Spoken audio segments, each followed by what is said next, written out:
Étape numéro 6. Il faut définir la structure de votre site web avant même de commencer à le construire, avant même d'avoir le nom de domaine. Il faut y penser, il faut savoir ce que vous comptez faire, comment vous comptez le faire. C'est très important. C'est important de séparer les processus parce que c'est quelque chose que vous pouvez faire pendant la création du site web proprement dit.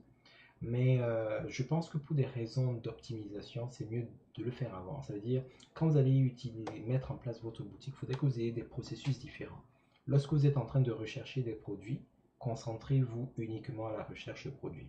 Lorsque vous êtes en train de rechercher des fournisseurs, concentrez-vous uniquement à la recherche de fournisseurs. Pendant que vous recherchez le fournisseur, ne cherchez pas le produit, ne pensez pas au contenu du site web, ne pensez pas au paiement. Vous pouvez le faire. On a un cerveau extrêmement puissant qui est capable de tout faire. Il y a des gens qui disent qu'ils sont capables de réfléchir à 50 000 choses en même temps. Tant mieux pour ces personnes. Mais moi, ce que je dis, c'est que si vous êtes capable de réfléchir à 50 000 choses en même temps de manière efficace,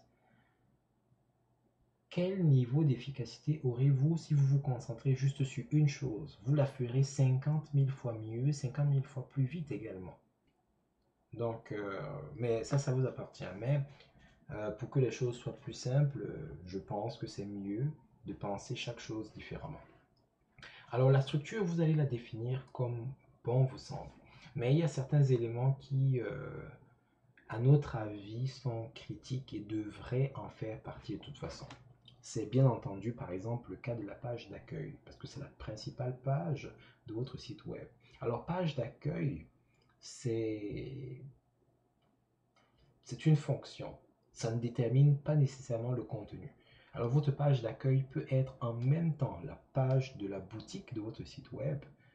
Quand on dit page d'accueil, ça veut tout simplement dire que si le nom de votre site web c'est par exemple sokawakata.com, entre parenthèses, je vous invite à regarder le site web sokawakata.com pour découvrir les astuces qu'on publie de temps à autre, mais également les cours que nous proposons à des tarifs exceptionnelissimes. Oui, ce mot n'existe pas parce que le genre de tarifs que nous proposons sur notre site web est tout aussi inexistant dans la planète Terre, sur la planète Terre. Donc, allez consulter ce site web.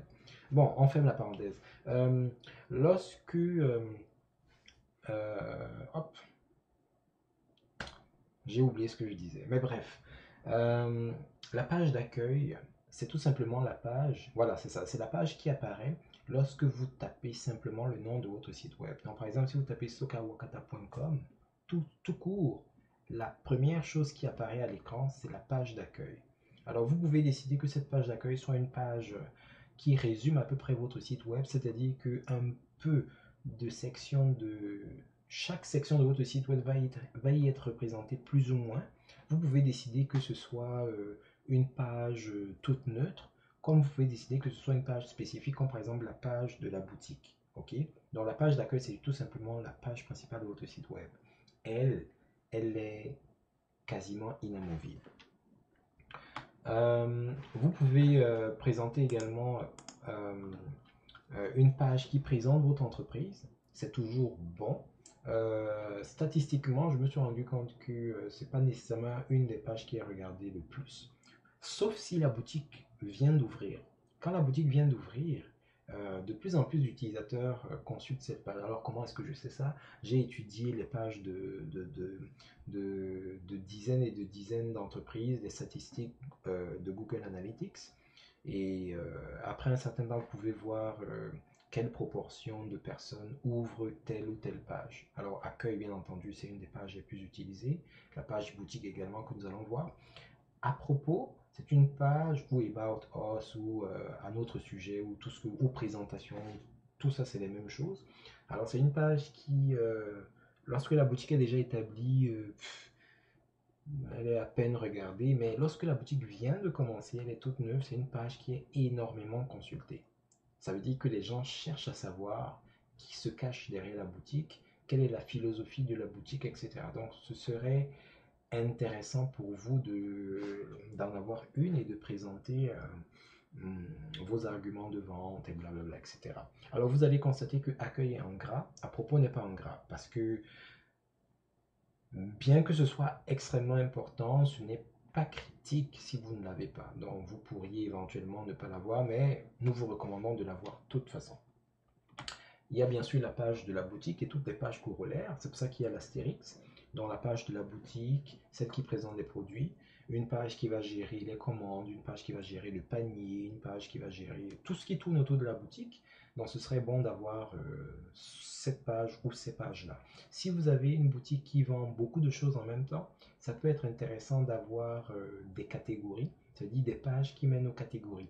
Par exemple, si vous faites un site web sur tous les produits orientés chiens. Vous pouvez avoir une catégorie pour les colliers, une catégorie pour les gadgets, une catégorie pour la nourriture, etc. en dessous de boutique, par exemple. Alors, les conditions générales d'utilisation. Pour un site web de commerce électronique, c'est important que vous en ayez une. Ce n'est pas un gras parce que ce n'est pas absolument nécessaire. Mais moi, je vous dirais que c'est comme les assurances.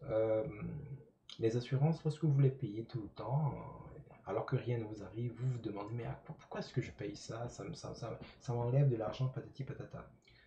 Sauf s'il arrive un sinistre et que bon, ben, les assurances, parce que vous les avez payées assidûment, vous compensent d'une façon ou d'une autre. C'est là que vous voyez l'importance. C'est pareil.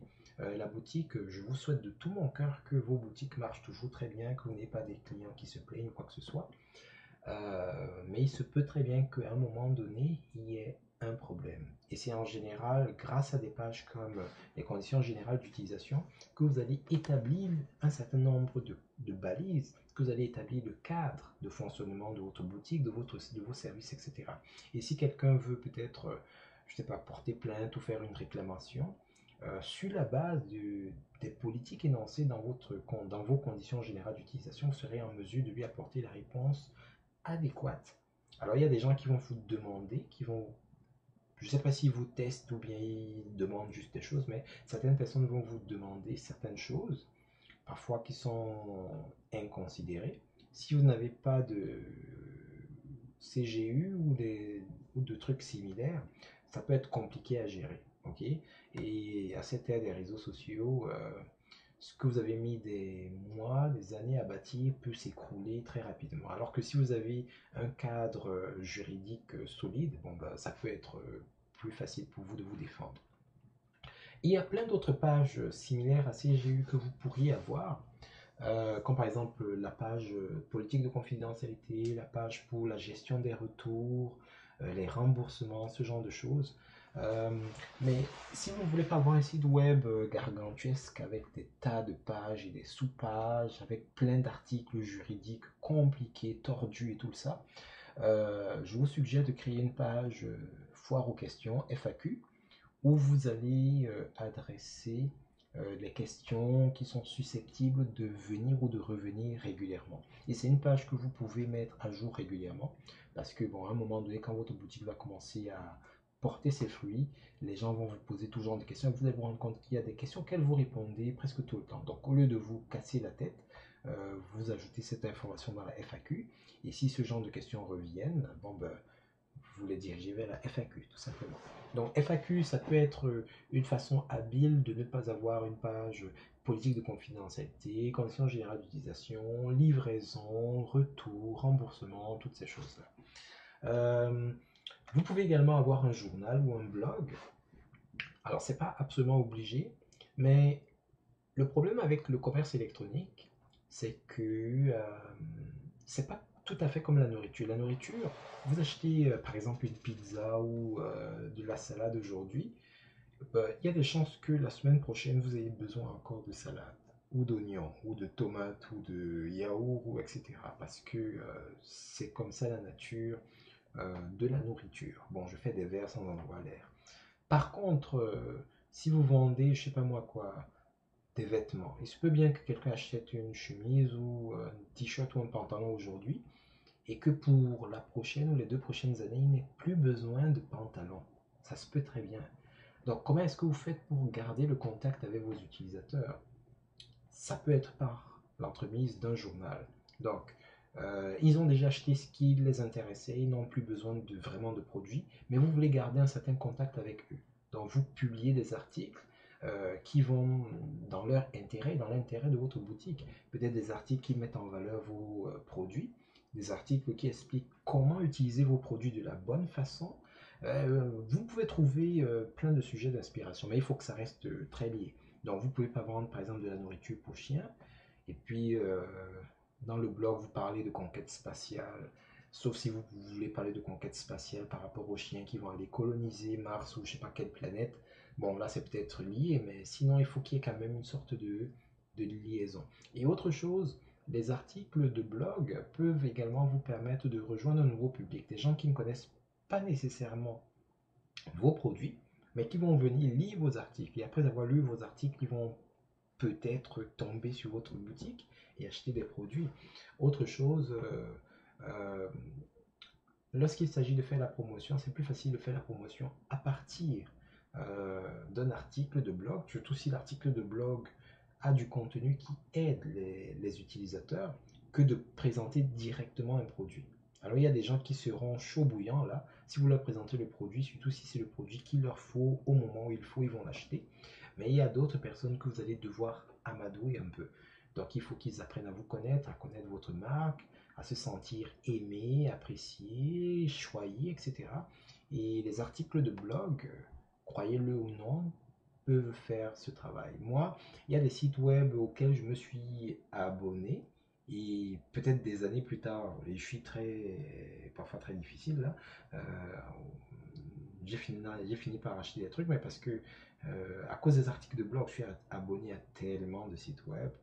Et ceux qui avaient les meilleurs articles de blog ont réussi à me garder. Et certains, même si je n'ai rien acheté, je suis resté extrêmement fidèle. Je sais ce qui se passe, même si je n'achète pas forcément quoi que ce soit là-bas.